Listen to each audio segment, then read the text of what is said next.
Hello and welcome to my legislative report. I'm State Representative Seth Grove of the 196th District in York County.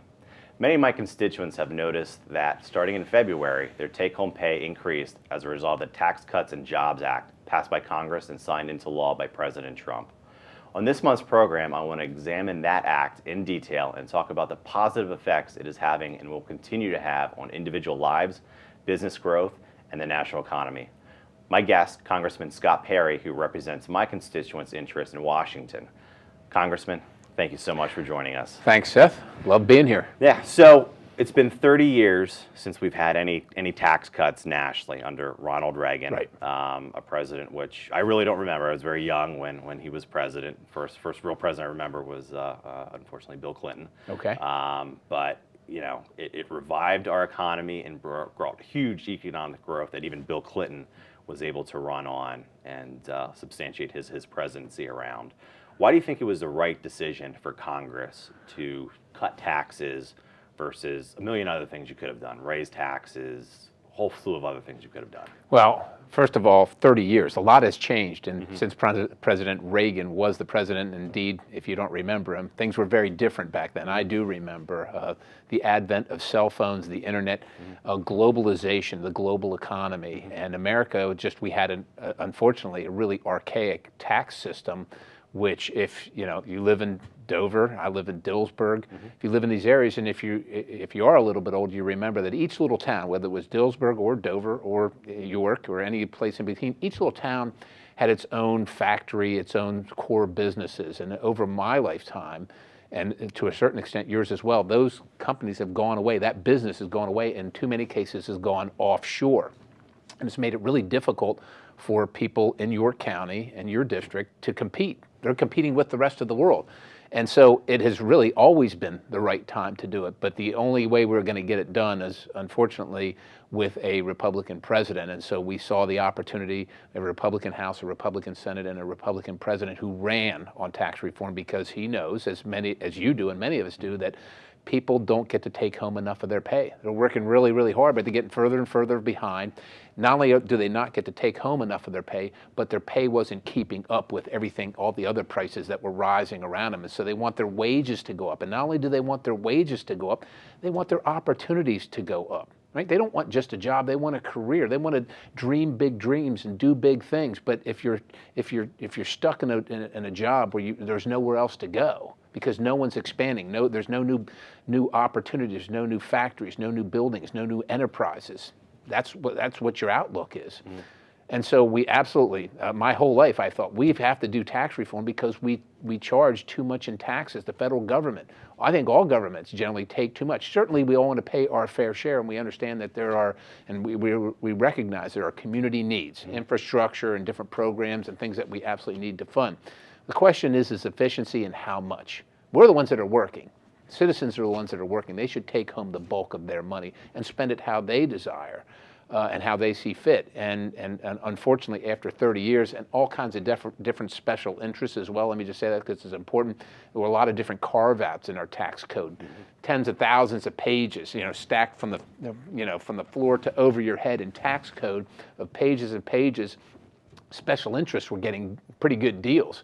But if you're just a guy working on a job where you wake up early and work a long day, come home tired with your lunchbox in your hand, there's no special deal for you. That stuff has to end. And so we took the opportunity. It wasn't, look, a lot of these things, it takes a long time. It's essentially a year of debate, right? But that's great because everybody gets to weigh in. Not everybody gets what they want. I wanted to see more of a tax reduction, right? I wanted to see more of one, and I'd like to see more of a flatter tax scenario. But, on balance, I had to look at the end as I had some input. I didn't get everything I wanted. I got a few things that I wanted. I had some input, and on balance, you had to say, is it better than what we have now? Were people able to take home and keep more of what they earned? And if they're able to do that, whether it's a person, whether it's a small business, or even big corporations that make big investments in our communities, on balance, is it better than what we have now? And certainly it is, and I think you're seeing the fruits of that right now. Yeah, and let's go back. President Trump sworn into office. Stock market just takes off. Right. Over 26,000. We see huge growth. No tax cuts yet. Right. He's stripping out regulations. I think he's up to what, 22 deletion of regulations for everyone. Right, right. So you have confidence in the economy. The change from a tax spend, regulate, very inconsistent. Businesses like that consistency. You're seeing all this growth outside of tax cuts, because that really wasn't on the agenda right away, right? Right. We wanted to do health care first. Yeah. That was slowed out of the gates, but we always knew tax cuts, tax reform had to come. Yeah. So what was looking back at Congress, the attempt to repeal and replace, or repeal or whatever with Obamacare, that just got bottled down. Looking at Congress, did you think that you would be able to get this bill, the tax reform bill done? Yeah. So let's just back up a little bit. Like you said, as soon as President Trump was elected, as a matter of fact, even before he was sworn, he took the oath, you saw the economy and kind of generally people's attitude starting to improve about their future and the prospects of business and opportunity and so on and so forth. And I think that's because if he stuck to what he ran on, they could see what that was going to do for them personally and their businesses. And then after he took office, reducing regulation himself personally and with the Congress and some things called CRAs, Congressional Review Acts. Seth, running a business, whether you're a single mom who's just got a little thing in your garage, you're trying to do some things or doing some sales on the internet, or whether you're a big business, really what you have to have is some predictability. Even if there are things you don't like, you have to know what's coming, and it's no different than in your family. You don't know what time to send your child to school if they don't send you a schedule, right? So you have to know what's in front of you. You don't know whether you're packing your child's lunch or whether they're buying the lunch at the school unless you have the menu and you ask your child, are you going to eat that? Business is no different. They can't predict. And when they can't predict, they sit on their hands and they wait, and that's what they were all doing. They sit on their capital. They're not reinvesting. They're not investing in their employees. They're not investing in their business. That's exactly right. And so, in particular, what the president started out with which is what he could do on his own, is this regulatory relief, because businesses, even though they might not like some things that's coming from a regulation standpoint, they can plan for it. But what is really problematic is when they have no idea what's coming and they just suspect a lot of stuff is coming. And we saw this onslaught of regulation over the last 8 years.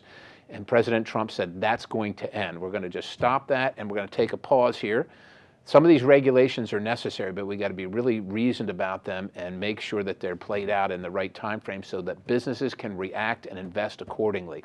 And so I think that kind of set the stage. That's where you saw actually the beginning of the economic growth and the economic optimism from an employer standpoint, because they said, okay, I can take a breath. If I buy this today, I'm going to be able to use it for 10 years before it's outdated because of some regulation, and I'm going to be able to pay it back and pay for it, and then invest my money in the rest of my business that I got from making this machine purchase.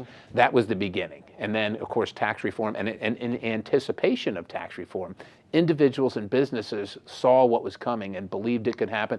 And I think one of the reasons they believed it could happen is because, look, for every cloud there's a silver lining, right? The sun shines through somewhere. They saw that our process in healthcare was flawed. We didn't involve everybody. Representatives like me don't go to Washington, D.C. to take orders. We go to participate and speak on behalf of our constituents.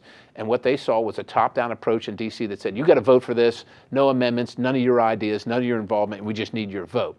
That failed. It stubbed its toe in the House, failed in the Senate, didn't quite complete the mission. But that informed Congress and Congress's leaders about how to involve everybody on tax reform, which is why it took a year. We're impatient, right? We don't want to wait for things, but to get it done right and to get everybody's involvement, and as importantly in a deal like this, to get everybody's vote. Because you can't pass anything without votes, you have to let them be involved. And what that means is that even though, look, you might have called me, as a matter of fact, Seth, you did call me during the tax reform debate. Congressman, why aren't you doing this? We need this in Pennsylvania. Can we put this provision in? So I go and advocate to the Ways and Means chairman. I go and advocate to the speaker. Yeah, well, we can do this, but 50 other people don't like that in Congress, so this one's probably not going to happen. But Perry, yeah, maybe we can do that one. I can come back and say, Seth, I didn't get everything, but I got these 3 things that we wanted, and in the mix is this better than the other thing? It's not perfect, but we got some of the things we wanted, and so did the other people in the country. So on balance, it's better. That's how it worked out, and so I think people saw that, businesses saw that, and they were excited to know what they felt was coming. Yeah. It's exciting. You see the polls, and it's interesting to see the polls because people were unsure. Yeah. They heard the opposition say this is going to affect the rich and the corporations. You're not going to see anything on your paycheck. The average citizen is going to be hurt by this Tax Cuts Act. And you saw the polling numbers where it wasn't popular. Right. It's been a month. It's going up because people are seeing it in their paychecks. Can I talk to you a little bit about yeah, that? let's talk so, about. You know, go there's a through narrative, the national narrative about it, and of course, be against it, and so on. And the poll numbers were low, and that's where. Look, you got to reach down inside yourself and say, is this policy good, and am I willing to take the political hits for it? The polls say it's terrible because people being informed by ideologues in the press and in Congress about, well, we don't want this because we don't want the president to be successful. We don't like the party that's doing whatever the rationale was, right? But this is what I know: $1 more that you get to keep that you earned is good for you. And where some people in Washington just said, oh, they're just sprinkling crumbs around. I'm a guy who grew up, and when I started driving and long into my working career, could never fill my gas tank. I couldn't just put the nozzle in, fill my tank, and whatever was on the register on the pump, I could pay it. That wasn't me. I had to look in my pocket. I got $5. I got $10. Can I make that last to the end of the week? So when people say, oh, you're just sprinkling crumbs around, $500, $1,000 to somebody that's living paycheck to paycheck, that's wondering, do I choose between new tires, or can I buy the school lunch program, or can I have my child involved in this school program that she or he really wants to be in? That $1,000, $1,500. I mean, you're going to see some of this stuff on a graphic on the screen about different income levels, about how much money's coming back home. Think about this, Seth. Just forget about, even if you don't include the money that people are getting back in their taxes, 2 million Americans got a bonus. Got a bonus. That's not the federal government saying we're not taking as much of your taxes. That's your employer saying, we want to keep you. The federal government's allowed us to keep more of our money. We want you to have it because we want you to continue to work here. That's 2 million people that have extra money in their pocket that didn't come back in their taxes. Their employer just gave it to them. And that was before the ink was dry. That's exactly right. Before the ink was dry. Yeah. I find it also interesting that the Tax Cuts and Jobs Act have done more to raise the wage than government mandates. Right. I saw businesses say we're Walmart. Other businesses saying we're going Home to $15 Depot, all around minimum us, wage. big businesses and little businesses are saying, if I have more money in my business, my employees are my most valuable asset, my people. I want to retain them. And if I see other businesses could take them away from me, I want to retain them. So I'm going to pay them more and try and keep them happy. That's how this is supposed to work. And they did it. And it didn't require government to do it. What it required was the government to get out of the way of businesses that want to do these things. Yeah. So graphic up is income of $100,000. Small business person, right? Small business owner. About $2,603.50. 24% tax bill reduction for a small business owner. 24%. Yeah. Look, your health care bill was going up 24, 25, 30% a year, right? That helps you pay for the things that you actually want. It's your money. Yeah. And so I don't know how that can be crumbs to anyone, whether you're the small business owner or whether you're a guy like me who's trying to reach in your pocket and get $5 for gas to get back and forth to work. So the general principle of the bill was close the loopholes, cut the rates. Yeah. So the opposition used the loopholes, I think, effectively against it to say, oh, you're going to lose this loophole, so you're not going to see any benefit out of this because this loophole's gone. You as a teacher, you're not going to get a deduction for stuff in your class, Right. Mortgage interest, SALT deduction, state and local tax deduction. So they used all of these little loopholes to try to say this won't work, but they missed the bigger picture and effectiveness of actually cutting the rates, which is huge. So, middle class family, 2 kids. I mean, we have kids. Right. We're in that lump. You're looking at it, and sure, I may lose some deductions here, but you took care of the kids. You took care of middle class families, right? That's exactly right. Child tax credit's still there. It's increased, right? The child tax credit increased, and for a single person, $12,000 standard deduction doubled. So your first $12,000 you're paying zero tax. For a family, married couple, $24,000. Your first $24,000 tax-free at the federal level. You just get to keep all that money. So short term, people's paychecks just went up. Next year's tax filing for the individual person. I know Speaker Ryan always had that little card, and everyone's like, no way are we as American citizens going to be able to file our taxes on some little card. But that was the plan to simplify it. I think that we went from a time, Seth, where 1 in 10 Americans went to an accountant to now currently 9 in 10 Americans go to an accountant. We want to change that back to 1 in 10 have to, so that 9 in 10 Americans can pull out that postcard and say, this is how much I make, here's my rate based on my income, fill it out in 15 minutes and be done, right? And move on with their life and the things that they want to do as opposed to accumulating all this information and worrying whether they have it all, what deductions do I need? You know, look, they're all trying to save more of their hard-earned money instead of sending it to the federal government. This makes it really simple to do that. Just save your money and save your time. You don't have to go to the accountant. Nothing against accountants, but there should be plenty of work with all the new activity that's going on, right? But individual families don't want to spend their time accumulating all the paperwork in a shoebox and filing and taking care and then taking it to the accountant and hope and going back over the thing after, send it in and hope for a little refund. This is their money. So one of the things that may worry some is, okay, I'm getting a rate cut, so I get more money in my paycheck. Am I going to get more back at the end of the year, or am I going to get less back at the end of the year? You may have to calculate your total tax cut throughout the year, because some of it is already happening. Yes, some of it, the rate reduction. That's correct. Yeah, there may be some expectation that you may have gotten $5,000 back at the end of the year. That end of the year, it may be smaller. It may be smaller, but you got it all during the year, and certainly I don't know who wants to let the federal government keep your money during the year. I know it's nice to get that windfall at the end of the year, and sometimes people depend on that for these things, but it allows you to manage your money throughout the year, and you should still get, at least depending on how you file, something back. It might not be quite the same, but it's just a new way of thinking things. Do you want to keep your money as you earn it, or do you want to send it to the federal government? It's not earning interest in your bank. It's not in your pension program, your CD, right? It's in the federal government's, and you have it now. You spend it as you see fit. Yeah. So we took care of the American people. Right. Big, huge part of this, and it's kind of the Jobs Act. Right. So let's talk about the jobs part of this. 35% corporate net income tax rate. Here in Pennsylvania, if you add the 9.99 state tax rate, we're literally one of the highest corporate tax political entities in the world.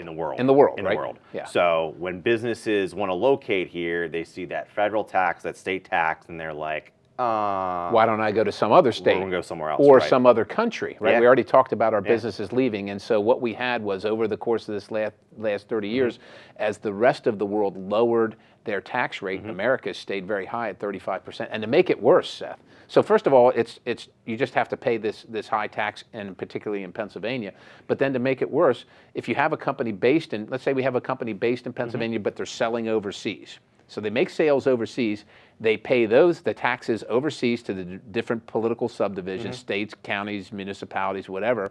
And then if they still have made a profit after doing all that and they want to bring it home, they have to pay this exorbitant tax here as well. So we changed the tax code so that once they make it there, they pay here, and that's it. Right? And not only that, but reducing the rate from 35 to 21%, which is in line or maybe just slightly below the rest of the industrialized world. So we can stop seeing our local hometown businesses go away and actually see them come back home. And not only them come back home, but trillions of dollars in money that's stranded overseas because those companies would not bring that money home to bear the burden of the 35% tax rate plus the state tax rate. They're going to bring that money home and invest it right here. And you've seen that. Companies like Apple have made announcements. Other ones have made huge announcements. Billions and billions. It will be trillions at the end of time that are coming to our American communities. So we've seen short-term part of the Jobs Act. We've seen the bonuses before the ink was dry. We've seen investment into employees' pension plans. We've seen minimum wage increases without a government mandate. Right? No government mandate. They're doing it and they're reinvesting because they have the ability to do it.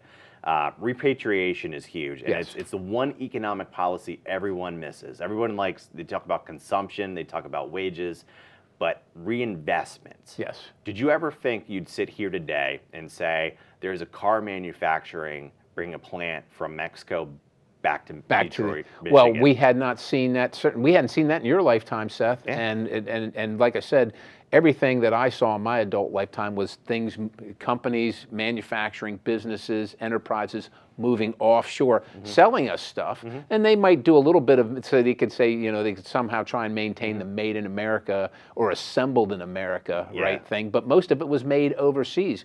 We have the technology, we have great people, great work ethic, we should be doing it here, and I was hopeful that we were going to see that happen, and quite honestly, I think most of us said, if we don't do something, what are we going to build in America anymore? Are we going to, some point, are we going to have foreigners building our military for us? I mean, we have to be able to do these things. So it absolutely had to be done. And I don't want you to also forget about full and immediate expensing. I know that's not necessarily overseas stuff, which is incredibly important to bring that money home, but it's important right in our small businesses. Yeah. You want to talk about that a little bit? Yeah, let's do it. So full and immediate expensing. I'm deciding whether I buy a new piece of equipment for my business to make me more competitive, to help my employees become more efficient. But I got to pay taxes on that.